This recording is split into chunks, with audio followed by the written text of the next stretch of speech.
Hello and welcome. My name is Michelle. I am your emotional resilience coach, and it is fantastic to have you join me here today. Today, what I want to talk to you about is self harm that isn't always obvious. It doesn't always look like what is traditionally labeled as self harm. Now, the reason why I'm doing this is not for you to judge yourself, criticize yourself, judge anybody else, be mean spirited. It's none of that. It's just so that we can have an awareness, so that we can be onto ourselves, so that we can, when we feel triggered into behaving like this, we can ask ourselves questions like, what is really going on with me? What is it that I'm avoiding? Why am I wanting to indulge in this sort of behavior?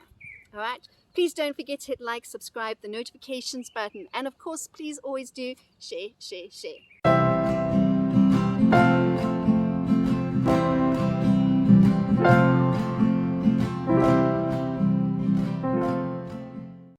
All right, some things that we tend to do that is very self-harming, but it's not necessarily cutting, it's not necessarily hurting ourselves in a physical sense that is obvious. It's things like overspending.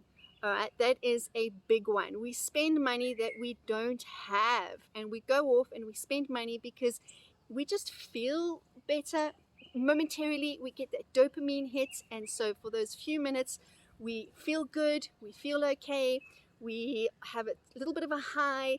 And the problem is that same day, maybe the next day, maybe later in the week, we've spent more than we have, we've overspent, and we are having too much month at the end of our money, and it's awkward. We then beat up on ourselves, we fight with ourselves, we argue with ourselves. We had that temporary fix where we filled that void momentarily, but in the long run, that void is still there. It hasn't gone anywhere, and we're now also maybe in debt, or as I say, we don't have enough money to see us through. The other thing we tend to do, and this is a huge one for those who have CPTSD, is self-isolation. Now, this is something that I am so guilty of, and it's something I have got to be onto myself all the time. Give me 1 minute. I've got to show you. We've got a little friend here today who's really wanting to be seen as well. He's my little companion today. All right, self-isolation. This is this idea that we have where we don't want to have anyone around us. We tend to cut off from everybody. We are alone. We sit in our homes. Maybe we just binge watch Netflix, movies, listen to music. We just don't answer our phone, don't text anybody, and we do this for a long time. We do this consistently over a long period of time.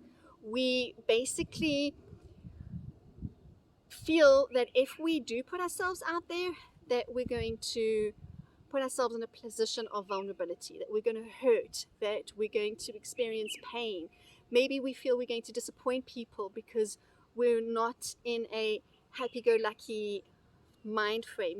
What we need is ironically connection to feel better, but what we do is we stay disconnected, and we give so many reasons, all of them false. That's why it's so important for us to be onto ourselves, onto the stories that we tell ourselves.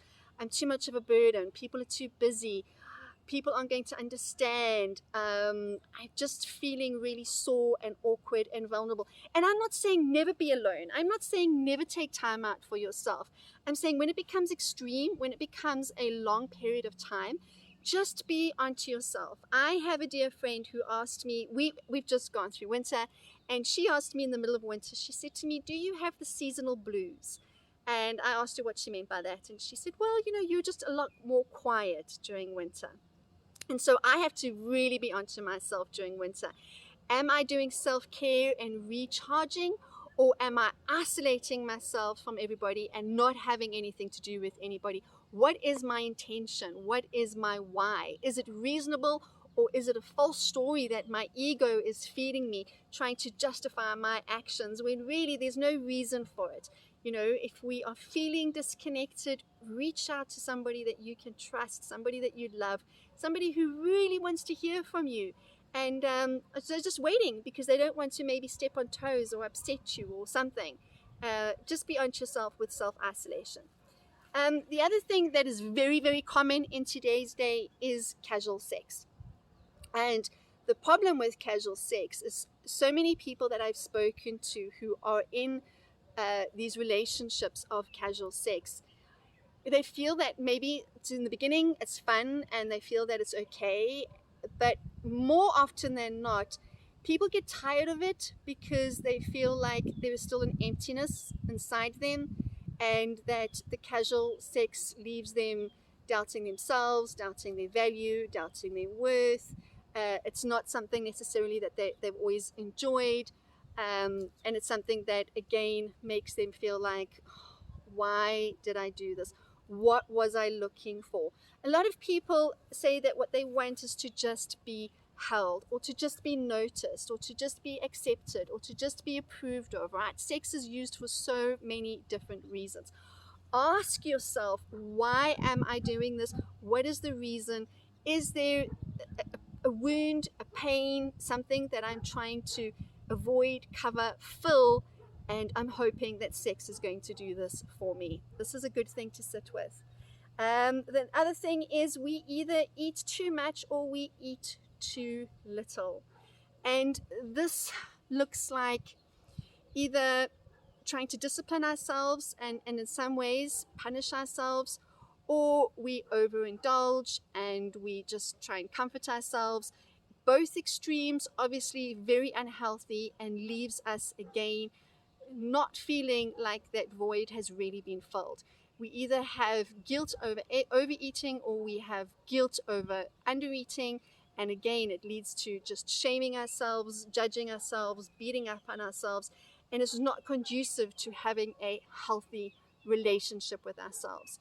Context and intention is always, always important. Just get to know yourself, and in getting to know and understand yourself, you're going to have a better connection with your, an understanding with your why.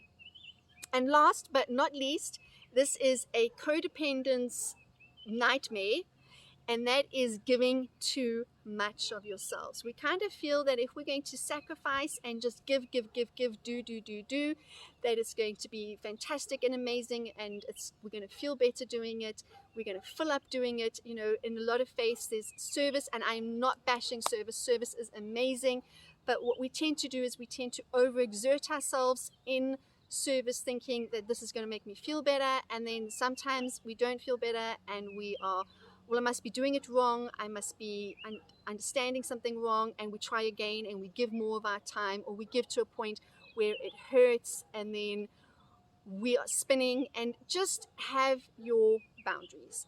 Have boundaries. Boundaries make sure that you do give, that you are of service, but it comes from a place of love and not a place of, well, if I do this, maybe they'll accept me. If I do this, then maybe they won't feel alone. If I do this, then I'm going to be a good person.